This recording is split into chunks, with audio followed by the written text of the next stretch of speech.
जीनादिन ज़िले कश्मीर मां अहम ख़बर जी आगाही शेयर कंदा हलूं। सवार जे ॻोठ चिल मुदीन वासी मुगवी मुहिबुल्ला पठान, हबीबुल्ला पठान ऐं एहसानुल्ला पठान जे वारसनि ख़ालिद जान पठान, नेमत खान पठान जॾहिं वेब न्यूज़ खे ॿुधायो त 1 महीनो पहिरियां फ़ोन ज़रिए वापार जो झांसो ॾेई नामालूम जवाबदारनि असांजे टिनी माण्हुनि खे अगवा कयो हो ऐं कश्मीर जे कचे में बांदी बणाए रखियो आहे। उन्हनि जो वधीक चवणु आहे त धाड़ियल मुगवियुनि जी रिहाई जे एवज़ 1.5 करोड़ भुंग तलब करे रहिया आहिनि, जेको असां ग़रीब हुअण सबबि नथा ॾेई सघूं। मुगवियुनि जे वारसनि जो वधीक चवणु हो त मुगवी एहसानुल्ला पीरसन ऐं बीमार हुअण सबबि धाड़ियलनि जी क़ैद में कश्म जी ज़िंदगी घारे रहियो आहे, जॾहिं त मुगवी मुहिबुल्ला बि हाई शुगर ब्लड प्रेशर जो मरीज़ आहे। पुलिस बीमार मुगवियुनि खे जल्द बाज़ियाब न करायो त उन्हनि जी जान खे ख़तरो लाइक़ु थी सघे थो।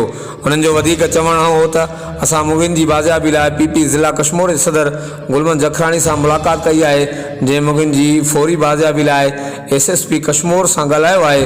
SSP कश्मीर कंदकोट ज़ुबैर नज़ीर शेख अॼु शाम 6 वॻे मुलाक़ात जो टाइम ॾिनो आहे।